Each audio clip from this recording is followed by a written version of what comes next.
Bienvenidos todos y todas a nuestro programa En la Balanza. Estábamos escuchando un canto espectacular de Julia Boutros, una cantante libanesa que compone y canta para la resistencia, para los pueblos en resistencia. Allí en el 2006, ese concierto es cerca del 2006, ella también le cantaba no solo a Palestina, sino al pueblo líbano que fue atacada por el genocida Israel. Este programa, como es un programa profundamente humanista, profundamente académico, muy comprometido con la realidad de los pueblos, con las luchas de los pueblos en resistencia, no puede dejar de mencionar y denunciar que a 206 días del nuevo ataque, de la nueva arremetida del Estado genocida y ocupante de Israel en Palestina, estamos hablando que hoy tenemos una cifra lamentable de más de 34.000 personas muertas, en la mayoría niños, niñas y mujeres.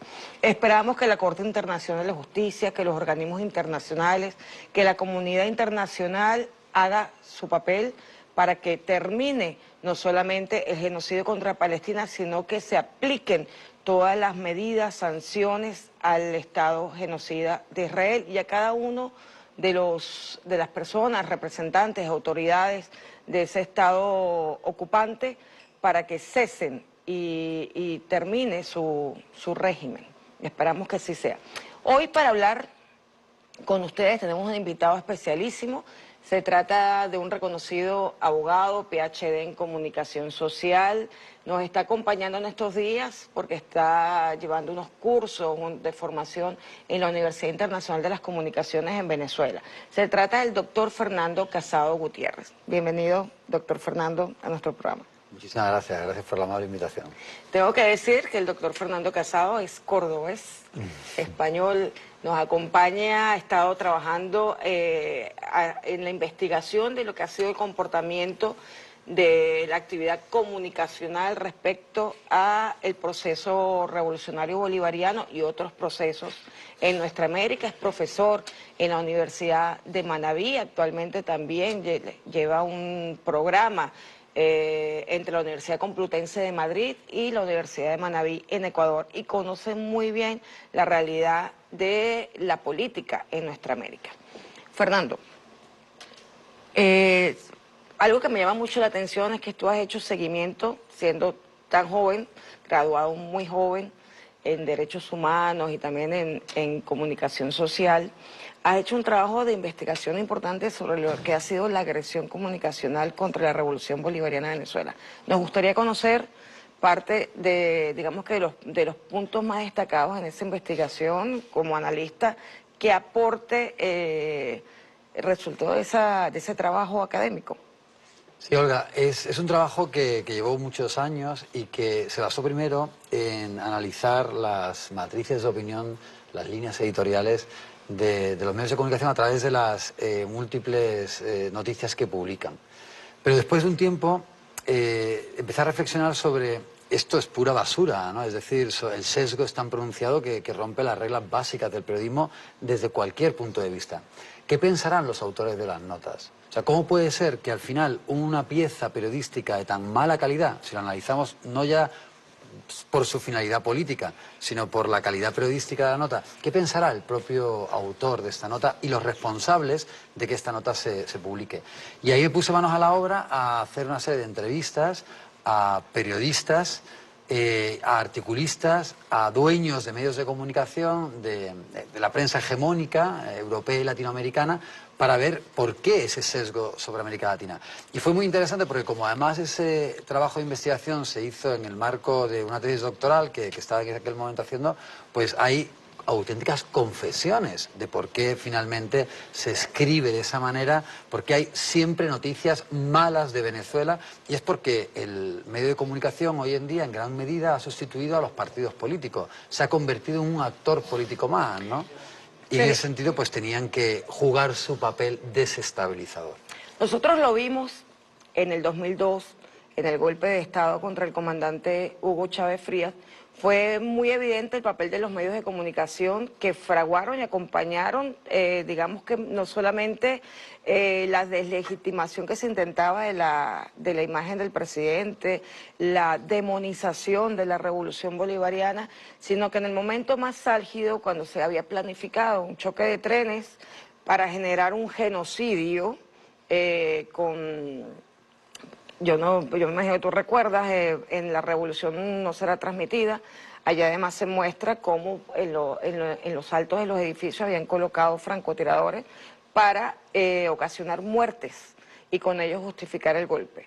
Los medios de comunicación al día siguiente, cuando secuestran al comandante Chávez, que además es un doble crimen, no solamente el golpe contra la institucionalidad democrática, sino es el secuestro de un presidente que se ha visto en nuestra América, en Haití, se ha visto en Venezuela, lo vimos con el comandante Chávez, pero no es digamos que no es un delito muy frecuente en nuestros países por el peso que tiene secuestrar a un presidente. Pero aquí lo hicieron, aquí la extrema derecha lo hizo. Y al día siguiente los medios, todos, en cadena, mostrando que se habían comportado como un cartel, dijeron que gracias a ellos había ocurrido lo que había ocurrido. ¿Tú investigaste también desde ese momento o tu investigación parte más adelante? La investigación se centra más en los hechos alrededor de la segunda década del siglo XXI, ¿no? Y lo que fueron distintos eventos que se produjeron. Pero también toman como referencia todo lo que había sido hasta ese momento el comportamiento de los medios de comunicación. Justamente después del golpe al presidente Chávez, para hacer lo que tú estás diciendo ahora mismo, que era justificar el golpe. Por ejemplo, el editorial del diario El País fue "golpe a un caudillo", como justificando que, bueno, contra un caudillo todo vale. Entonces, sin duda, los medios de comunicación, de nuevo, jugaron un rol para generar las condiciones para que se produjera el golpe, en donde esos francotiradores iban, de alguna manera también, las muertes eran achacadas, endosadas al presidente Hugo Chávez, y después del golpe, por supuesto, ya sabemos que esto fue un golpe mediático, claro, dentro de Venezuela, en el que los medios de comunicación pues hicieron primero un bloqueo mediático, después hicieron un vacío informativo, y los medios de comunicación internacionales también, para, de alguna manera, poner a la opinión pública y a los gobiernos a favor del golpe, pues también jugaron su papel. Porque obviamente un golpe de Estado podría tener en instituciones internacionales consecuencias, y si justificas el golpe, pues esas consecuencias no se darían en las Naciones Unidas, en la Organización de Estados Americanos. Entonces, por supuesto que los medios de comunicación jugaron un papel fundamental para generar una percepción del golpe a favor de los golpistas y en contra del gobierno de Hugo Chávez. Un elemento que yo imagino que por tu conocimiento y experticia lo has tenido también presente en la investigación, que es el tema de cómo se ha manipulado e instrumentalizado los derechos humanos para agredir a la República Bolivariana de Venezuela y levantar una mediática internacional sobre una supuesta violación sistemática de derechos humanos que no existe en Venezuela, que lo hemos demostrado, además porque el Estado, cuando ha ocurrido un abuso de autoridades, un abuso del derecho por cualquier funcionario público, el propio Estado, mediante sus mecanismos internos, ha perseguido penalmente a todo aquel que haya violentado los derechos humanos. Ahí tenemos, por ejemplo, autoridades que participaron en el 2014 favoreciendo los ataques terroristas llamados guarimbas, por ejemplo, funcionarios del Estado que estuvieron allí presentes y que fueron luego sometidos a un juicio con las garantías propias del juicio penal. ¿Qué has observado tú? Porque tu investigación sobre todo parte del 2012-2013, ¿cierto? Sí. Que está muy enfocada, pero allí pasaste por el tema mediático del posicionamiento de la salida, que fue un posicionamiento mediático importante contra la revolución bolivariana y contra la institucionalidad democrática. Ese fue digamos que un momento clave que para cualquier analista debe ser un buen tema, o sea, un buen tema, digo, desde el punto de vista del análisis, tiene cualquier cantidad de elementos para analizar. El acompañamiento internacional del apoyo a la salida en contra del presidente Nicolás Maduro, porque esa opinión también te la voy a pedir. Ciertamente el comandante Hugo Chávez, líder de esta revolución, sufrió una cantidad de ataques de forma sistemática. fue además vilipendiado, fue criminalizado por los medios de comunicación, hubo cualquier cantidad de matrices de opinión, operaciones psicológicas contra el presidente, pero nada como lo que ha ocurrido con el presidente Nicolás Maduro. Quizá la arremetida fue perfeccionada, fue maximizada al punto de tener varias oportunidades de atentados fallidos contra el presidente Nicolás Maduro, magnicidio, tenemos la salida, tenemos la continuación de la salida en el 2017, por otro lado el gobierno el falso gobierno, fraudulento gobierno que no existe en el derecho venezolano, esa figura con Juan Guaidó. Hay cantidad de cosas que tú debes estar como comunicador, como abogado, como experto en derechos humanos, pues entusiasmado de analizar, porque es que esto no se ve en otra parte del mundo. Y además se investiga muy poco sobre estas realidades. Y cuando se investiga, también se utiliza la academia como otra herramienta de ataque, ¿no? Y para generar matrices de opinión negativas en relación a Venezuela. Pero bueno, has tocado muchos temas, ¿no? Sí. Desde el tema de los derechos humanos y su uso de nuevo para atacar a Venezuela, hasta cuáles son las estrategias que se utilizan en la actualidad en contra del presidente Nicolás Maduro, en contra del proceso de la Revolución Bolivariana, que efectivamente se han vuelto mucho más perversos durante el gobierno de Nicolás Maduro que durante el gobierno del presidente Hugo Chávez. Pero bueno, si hablamos primero sobre el asunto de la instrumentalización de los derechos humanos, pues sí, continuamente se hace, pero se hace además de manera de nuevo sesgada, ¿no? Porque derechos humanos hay muchos. Pero entonces, normalmente, desde estos medios de comunicación se agarran los llamados derechos burgueses, civiles y políticos, los derechos de libertad, para intentar posicionar que aquí se restringen, se atacan esos derechos, ¿no?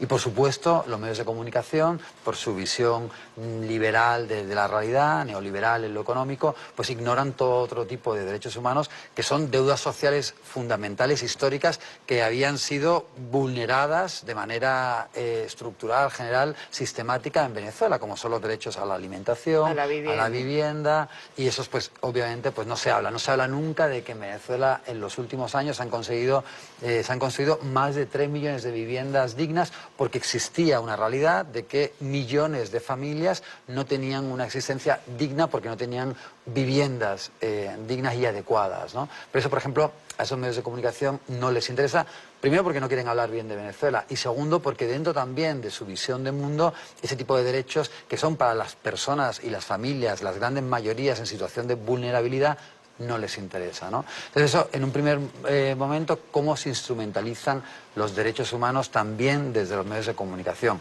En relación, por ejemplo, a cómo se han ido adversando o cómo se ha ido atacando a la Revolución Bolivariana, bueno, aquí se dan cosas que en principio parecían surrealistas, parecerían parte de una novela, ¿no?, de ciencia ficción, como por ejemplo la invención del Cártel de los Soles, el intento de la Operación Gedeón, los frecuentes y recurrentes magnicidios, las medidas coercitivas unilaterales totalmente legales establecidas por los supuestos gobiernos democráticos occidentales de manera continuada, violando los principios más básicos de la propia Carta de las Naciones Unidas, la invención de presidentes, como fue, por ejemplo, intentar darle una legitimidad y un reconocimiento internacional al gobierno de Juan Guaidó, en donde se llegaron a conseguir por parte de esos gobiernos supuestamente democráticos 60 votos en el año 2019 en Naciones Unidas, que por suerte en el año 2020 baja a tan solo 14, pero la desesperación intento de sostenimiento de ese señor por parte de los países occidentales, algo totalmente absurdo, ¿no? Y de nuevo, por parte de los que se dicen ser democráticos, por parte de esas democracias que son las que tutelan o las que dan cátedra al resto de los países en materia de derechos humanos, ¿no? Una auténtica vergüenza. Y podríamos continuar el secuestro de Alessap en Cabo Verde. O sea, hay una violación absoluta y continua reiterada de los derechos humanos cuando se habla de Venezuela y cuando se habla de la Revolución Bolivariana. Fernando, este tema del doble rasero es importante y yo quiero profundizar en la segunda parte, porque ya nos están llamando, estamos en vivo, nos están llamando un corte. Nos vamos a un corte y seguimos con el doctor Fernando Casado en La Balanza.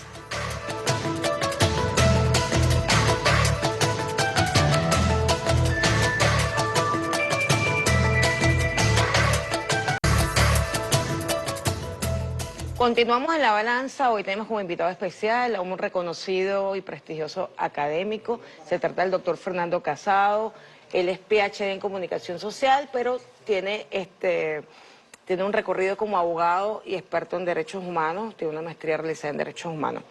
Doctor Casado, de acuerdo a la investigación que viene realizando y que nos venía comentando, ya hablamos un poco del tema de la instrumentalización, que ha sido también, junto con la posición de los medios de comunicación, ha sido una constante en la línea de tiempo de la Revolución Bolivariana.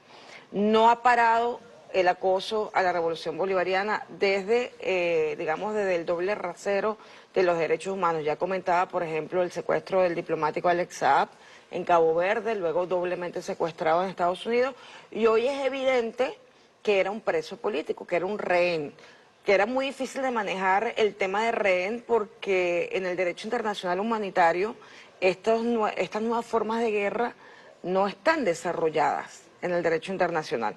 ¿Cómo explicar que en estas guerras de quinta, sexta generación, guerras multiformes como le llamamos, se ubique este tema de los rehenes, de los mercenarios, cuando son tercerizados, como el caso de Gedeón, que fue una tercerización, no es una guerra abierta, es una guerra encubierta.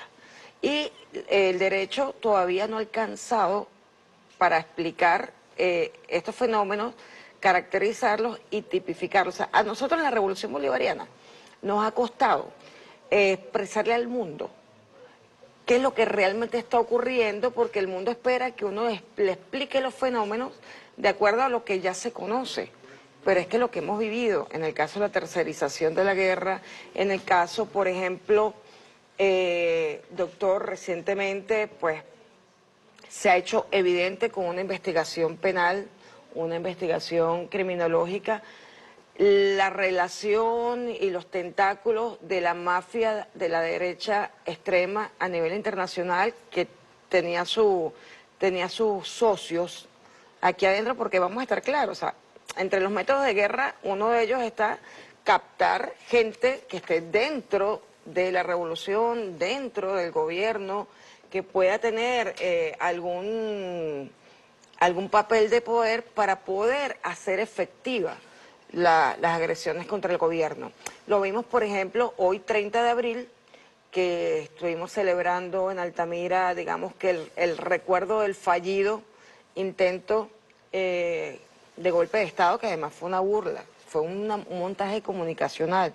Yo no sé si tú recuerdas que el 30 de abril ellos decían que estaban en la Carlota con base militar. No, ellos no estaban en la Carlota, ellos estaban fuera de la Carlota, pero le hicieron creer al país que ellos estaban en la Carlota a través de las redes sociales. Pero este 30 de abril, uno de los personajes que estuvo muy implicado era el que era director del Servicio de Inteligencia. O sea, qué forma de captar, qué forma de convencer y de destruir destruir un país, por supuesto, a través de captar personas que están en sitios clave. Pero ahorita lo vimos, las personas que estuvieron en la salida, las personas que estuvieron dirigiendo al falso gobierno de Juan Guaidó, el robo de Citgo, el secuestro de Alex Saab, en el que estuvo implicado algunos de los que están ahora detenidos en esta nueva trama, que no es una trama de corrupción, ¿sabes? Yo no lo llamaría trama de corrupción, es una trama de desestabilización. Es decir, la corrupción fue un medio para lograr un objetivo mayor, que era un objetivo perverso, inconstitucional, contra todo pronóstico, porque era seguir humillando al pueblo y seguir llevándolo a padecer los peores flagelos producto de las medidas coercitivas y de todo el robo que tuvieron.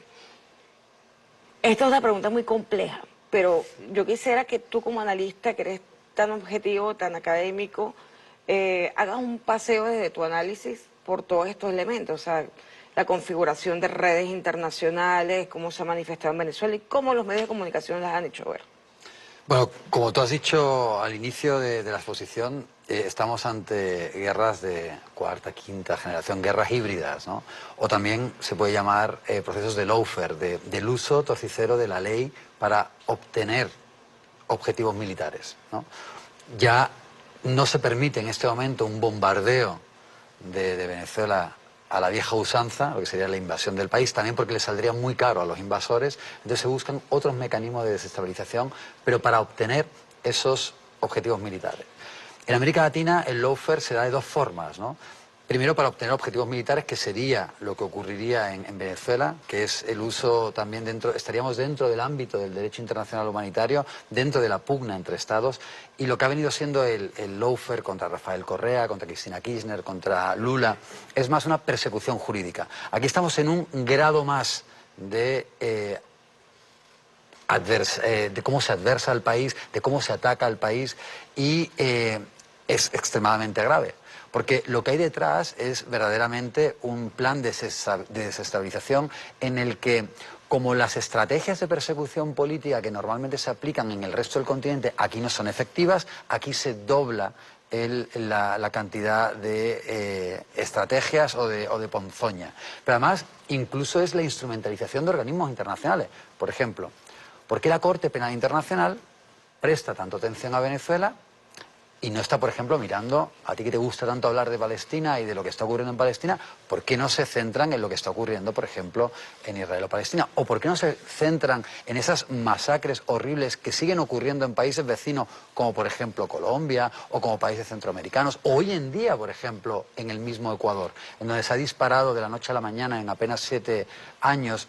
Ecuador ha pasado de tener 8 muertes por cada 100.000 habitantes a tener más de 40 muertes por cada 100.000 habitantes, siendo el lugar más inseguro de toda América Latina en tan poco tiempo, que ni siquiera en periodos de guerra se ha visto un incremento de muertes violentas tan dramático como el que se ve en aquel país. O porque no se centran en violaciones del derecho internacional, como por ejemplo la invasión de la Embajada de México, que fueron eventos que se han dado en el Ecuador ahora, pero que ni siquiera se atrevió a llevar a cabo Pinochet. O las peores y más sangrientas dictaduras que asolaron el continente en la segunda mitad del siglo XX. Entonces, nos encontramos con una configuración geopolítica extremadamente delicada, en donde están avanzando de nuevo bajo la política monroísta de Estados Unidos de patio trasero, iniciativas muy peligrosas para el continente, sobre todo porque esa desestabilización lo que busca es la perpetuación de fuerzas conservadoras, liberales, que obviamente van a tener políticas en contra de las grandes mayorías. Y en el caso de Venezuela, al igual que Venezuela fue la vanguardia de la ola de países progresistas, que hoy podríamos también calificar y podríamos analizar esa segunda ola de países progresistas que se está dando en la región, que es muy distinta a la primera, pero Venezuela es la punta de lanza de ese primer grupo de países progresistas que se da a principios del siglo XXI, que rompe con el fin de la historia de Fukuyama, en el que se suponía que ya no iba a haber ningún país díscolo al neoliberalismo. Y Venezuela sigue siendo el país que resiste a esa primera ola y que sigue teniendo la misma hoja de ruta que se plantea en esa de socialismo en esa primera ola, ¿no? Porque después se dieron procesos como, por ejemplo, el de Lenín Moreno, traicionando, habiendo ganado la Revolución Ciudadana en Ecuador en el año 2017 como sucesor de Rafael Correa, pero inmediatamente se vira y traiciona, que es lo que aquí no ocurre. Aquí había una hoja de ruta con Chávez y continúa con Nicolás Maduro. De ahí que se tengan que redoblar las agresiones para hundir a Venezuela, para conseguir el objetivo militar de derrocar al gobierno de Nicolás Maduro, porque por mecanismos democráticos no se consigue. Entonces hay que buscar la desestabilización, las medidas coercitivas, ahogar al pueblo venezolano por intentar obtener el derrocamiento de Nicolás Maduro. Entonces se da una configuración en donde una vez más Venezuela es el que, en este caso, lidera los procesos de cambio y por lo tanto es la principal presa bajo esa política monroísta, bajo esa política de patio trasero.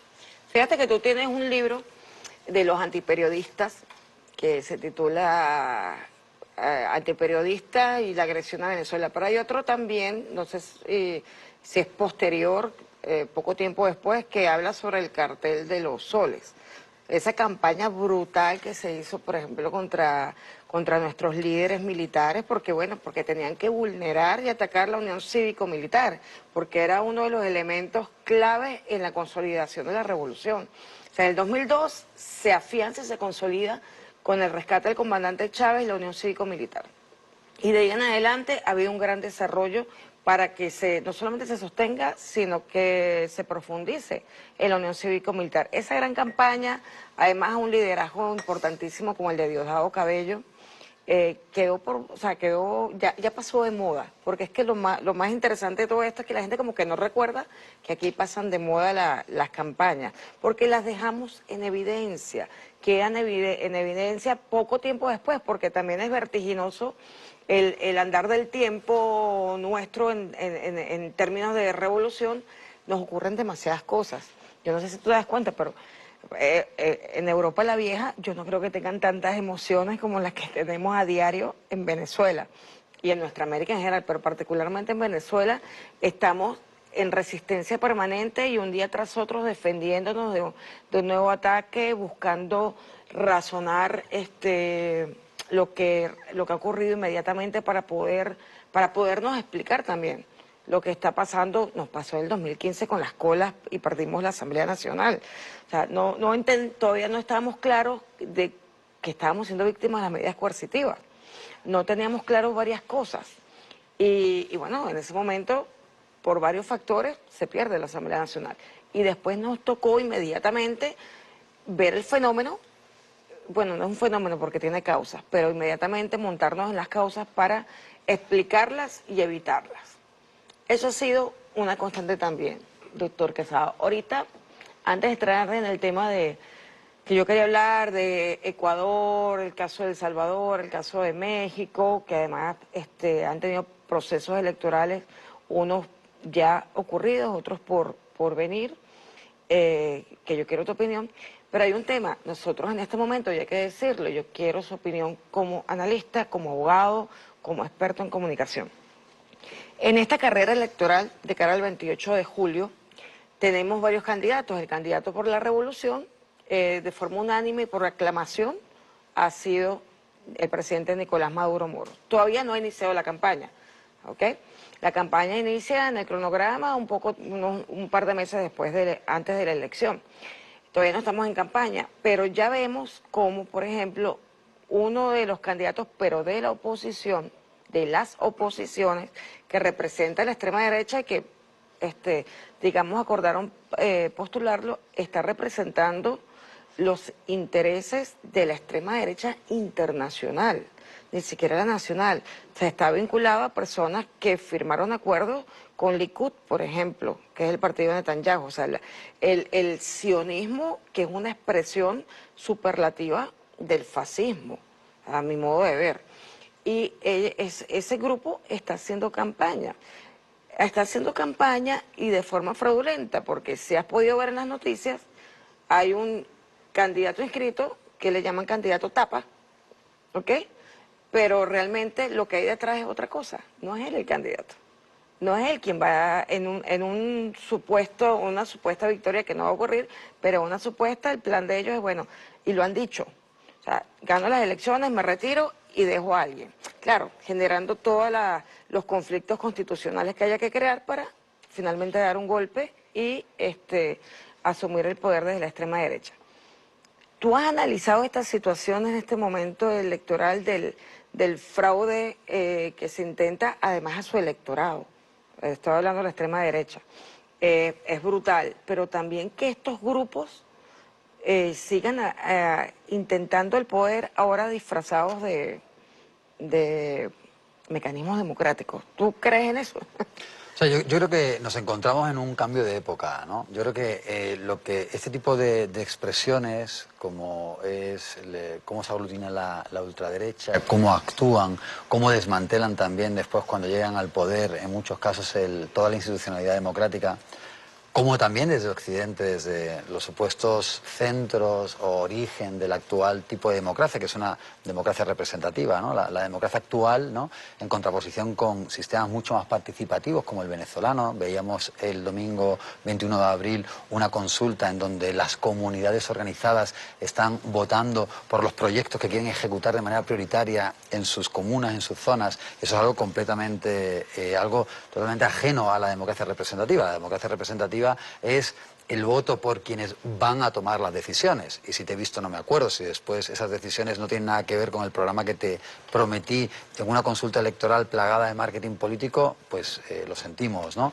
Entonces yo creo que ese mismo modelo en este momento está en crisis, ¿no? Creo que el surgimiento de China y de otros modelos o de un mundo más multipolar, en donde no necesariamente el sistema de gobierno es el democrático, sino que son sistemas autocráticos, ya sean o no eficientes después en la toma de decisiones y en el progreso de sus poblaciones, pero desde el punto de vista de las libertades no podríamos considerarlo como los occidentales desde su lugar de enunciación consideran es una democracia representativa, está provocando una crisis de la pérdida de la hegemonía económica, está provocando una crisis sistémica dentro de lo que sería el sistema de gobierno hegemónico de los países de la antigua Europa y de Estados Unidos, como es el sistema representativo liberal. Lo vemos en cómo las ultraderechas han surgido y son hoy en día, pues a veces son gobierno, como por ejemplo en muchos de los gobiernos de los países escandinavos, ¿no? Que dentro de las democracias occidentales se supone que el modelo escandinavo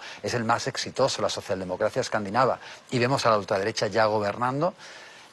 Lo vemos en todos los países, no hay un solo país en la vieja Europa en donde no haya un partido de ultraderecha que ya sea importante. En Alemania es el tercer partido y sigue subiendo, ¿no? Después de la tragedia de lo que fue la Segunda Guerra Mundial.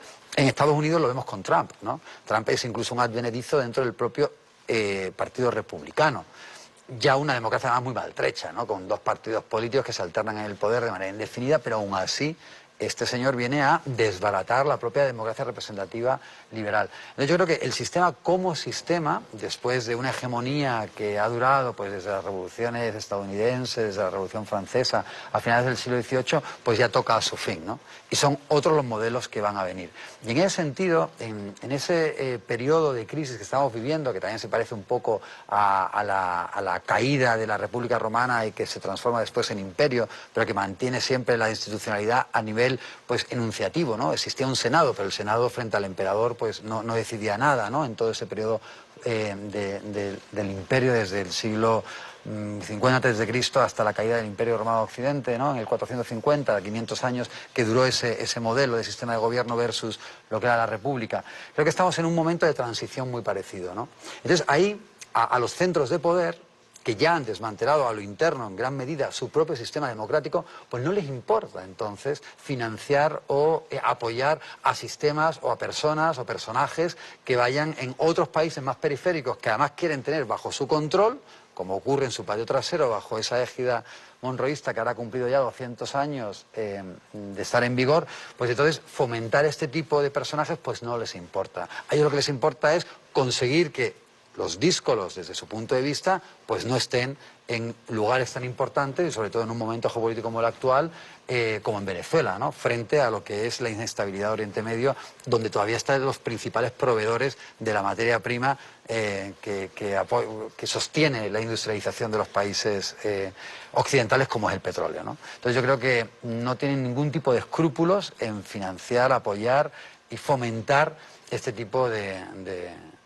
políticos, por muy perniciosos que sean para los países en donde podrían potencialmente ganar el poder. Debería haber algún concepto que no sea acción política, que no se le pueda llamar político, porque realmente, digamos que aunque aparecen ante los medios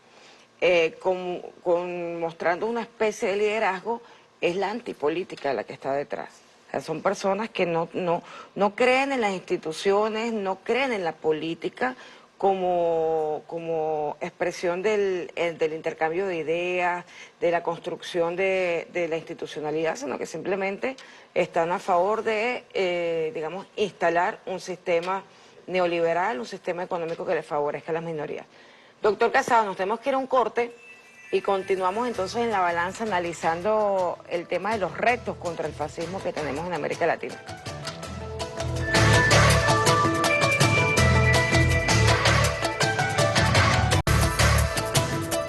Continuamos en la balanza con nuestro invitado de hoy, el catedrático cordobés Fernando Casado Gutiérrez, autor de varios libros de investigación en el área de la comunicación social, de la comunicación política.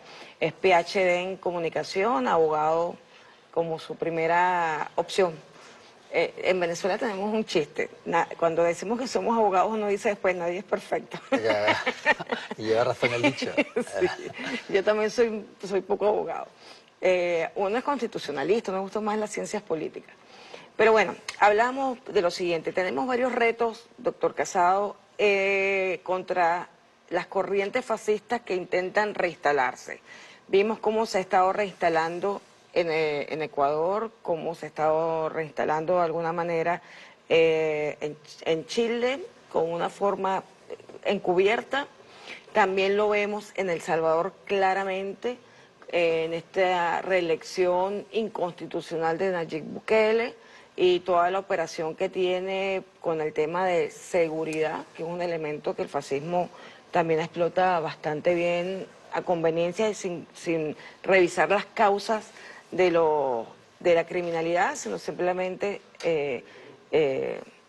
lo que hacen es revertir la situación y criminalizan la pobreza.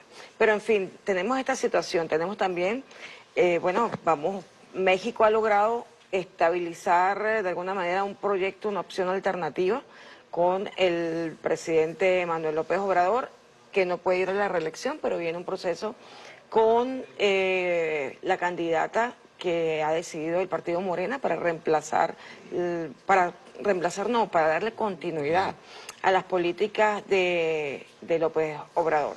Tenemos una realidad bien compleja, porque la derecha ha agudizado, como lo hemos dicho, bueno, Argentina, cierto, Argentina es uno de los exponentes, digamos, más duros en lo que ha sido el fascismo y su nivel superlativo, que es el sionismo, instalándose con Javier Milei, que ahora esperemos que se logre hacer un juicio político contra Javier Milei.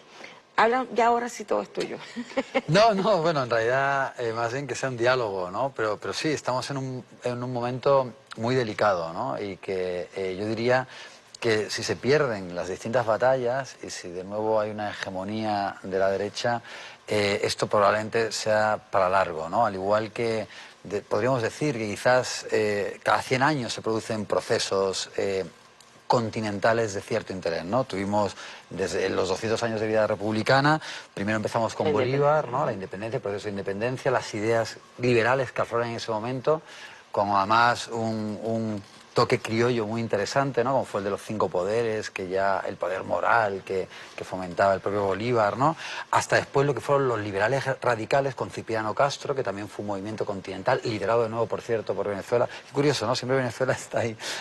Y después aparecen los nuevos movimientos en el siglo XXI, con Hugo Chávez de nuevo a la cabeza, ¿no? Y liderando el proceso, un nuevo proceso emancipatorio, que además le prestaba muchísima atención. Fíjate qué interesante, Olga, en la primera década, todo lo que eran los procesos de integración eran tomados como una prioridad, ¿no? Por un lado, la desacreditación de la Organización de Estados Americanos, que ya hemos visto que efectivamente es el Departamento de las Colonias de Estados Unidos, y después con la generación de nuevos procesos, ¿no? Aparece el ALBA, aparece la CELAC a nivel de todos los países de América Latina sin Estados Unidos ni Canadá, aparece la UNASUR con su propia carta de conformación. Y parece ser que la segunda ola es mucho más tibia en ese sentido. La segunda ola de gobiernos progresistas, que han desaparecido algunos, como Ecuador, se han incorporado otros, como México, como... ¿qué más países? Brasil, Colombia, yo diría que los dos más importantes son México y Colombia. Colombia es el primer gobierno progresista probablemente en los últimos 100 años y en el caso de México, pues igual, después de una hegemonía del PRI desde las revoluciones de principios del siglo XX, hasta ahora no ha habido tampoco esa iniciativa, pero no ha habido un proceso de integración regional. La UNASUR no se revivió, el ALBA pues se mantiene, pero sigue siendo un ámbito regional, pero pequeño. Y la CELAC, en realidad la CELAC no ha existido porque es un foro de carácter político, no jurídico. No hay una carta de fundación de la CELAC, no hay organismos permanentes dentro de la CELAC, no hay delegados diplomáticos a la CELAC, como sí existía en UNASUR. No hay una sede permanente de la CELAC, como sí existía en la UNASUR.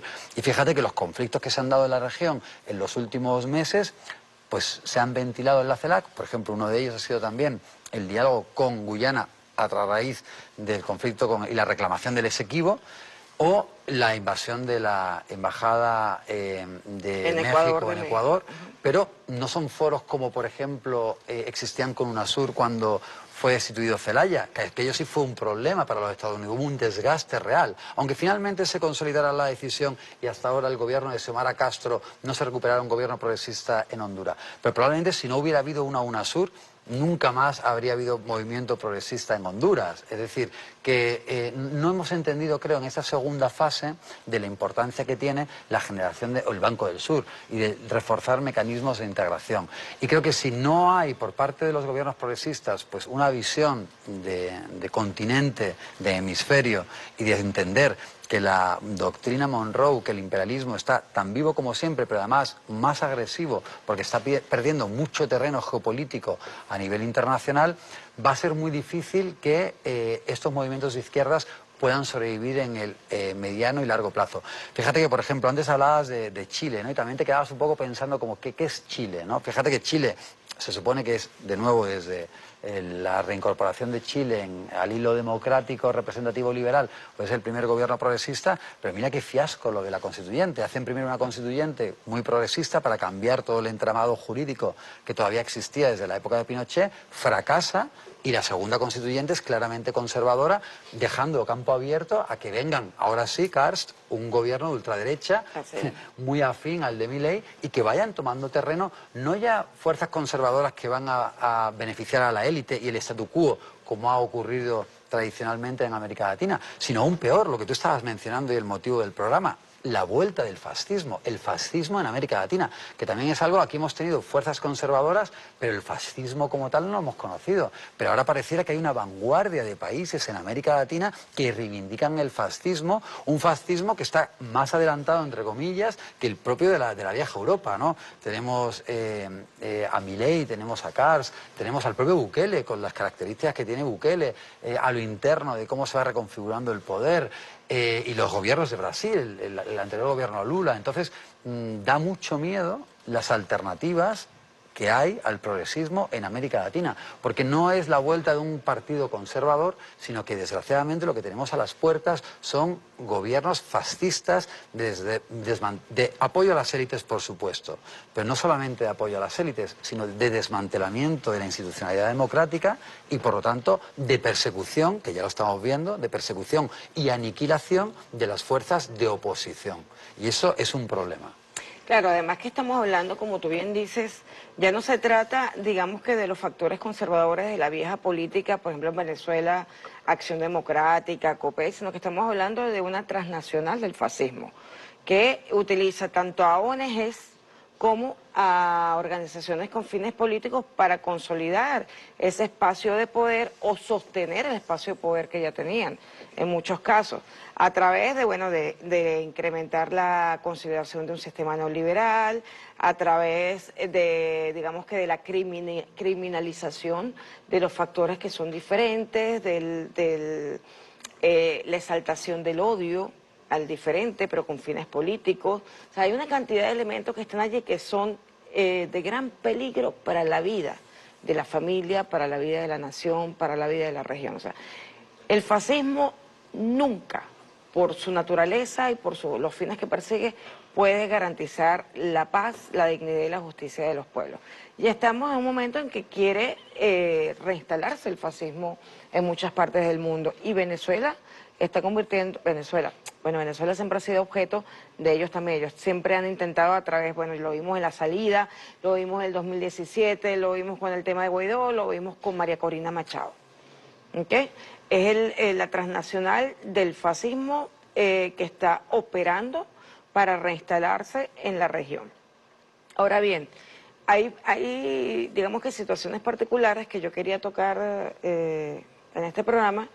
Una de las más importantes, y quisiera no salir de ahí, es el tema del Ecuador, porque tú conoces muy bien Ecuador, eres profesor titular de la Universidad de Manabí, has sido víctima también de persecución dentro del Ecuador, aún siendo catedrático, y conoces muy bien cómo se está manejando la situación interna. Yo particularmente quiero tu opinión, porque a mí el referéndum reciente me pareció un cheque en blanco para militarizar, para entregar a las transnacionales, digamos que los recursos que tiene el Ecuador, y para continuar esta ofensiva contra sí mismos. Sí, sin duda. el avance del fascismo hasta ahora tiene unas características un poco distintas a las del siglo XX, pero pareciera que tampoco. ¿A qué me refiero? En el siglo XX, la Operación Cóndor consistía en la aniquilación física de la oposición, de todo aquello que sonara a progresismo, a izquierdismo, era directamente asesinado, masacrado, ¿no? Los ejemplos son incontables. En el siglo XX pareciera que el lawfare, la persecución, la eliminación, la aniquilación de la oposición pasa más por un proceso de muerte civil. La privación. De la oposición cuando el gobierno es progresista, aclaremos. No, de la oposición cuando el gobierno es conservador, de la oposición progresista. Okay. Una vez que se vuelve a restituir la derecha en el poder, para evitar que la izquierda vuelva al poder, se lleva a cabo una aniquilación que en principio pareciera que es solamente de carácter civil, ¿no? Te acusan de corrupción, te privan de tu libertad, te obligan a irte al exilio por distintos mecanismos jurídicos de persecución espuria, pero vemos que cuando se consolida esa nueva forma de persecución, ese nuevo tipo de fascismo, porque al final eso es un crimen de lesa humanidad. De acuerdo al Estatuto de Roma, el artículo 7, creo que es el apartado H, habla de que es un crimen de lesa humanidad la persecución sistemática y generalizada de un partido político por el mero hecho de pertenecer. Entonces, en Ecuador, por ejemplo, por ser identificado como correísta, pues si eras del gabinete de Correa, tenías asegurado el exilio o la cárcel, y si no, la pérdida de trabajo, que es a lo que te referías tú, ¿no? Todas las personas que eran identificadas con el correísmo, con la Revolución Ciudadana, fueron perseguidas, o bien pues se le montaban casos en Contraloría, o bien se inventaban casos para, en mi caso por ejemplo, se me compró la renuncia, algo completamente ilegal, para simplemente dejarme sin trabajo, habiéndolo ganado en un concurso oposición, que eso es casi imposible que te echen, tienes que matar a alguien para que te echen de ese cargo, ¿no? Pero bueno, igual se produce, o lo que acaba de ocurrir, ¿no? La invasión de la Embajada de México, algo que también era absolutamente inaudito, para atrapar, ¿no? Para tomar como rehén a Jorge Glass. Pero entonces, te digo que pareciera que solamente se persigue la muerte civil, la privación de libertad. Que además, fíjate qué interesante, Olga, todas, y te digo todas, se puede comprobar y verificar, todas las personas que salen del Ecuador perseguidas, que son parte del gabinete de Ecuador, Ricardo Patiño, que era el canciller, Carlos Ochoa, que era el superintendente de comunicación, Fernando Alvarado, que era el secretario de comunicación, etcétera, etcétera. Todos cuando salen del Ecuador pidiendo asilo político en otros países, dentro del proceso judicial que se les seguía en el Ecuador, la oficina, el juzgado pide, o el fiscal pide a la Oficina Nacional de la Interpol una alarma roja para esas personas.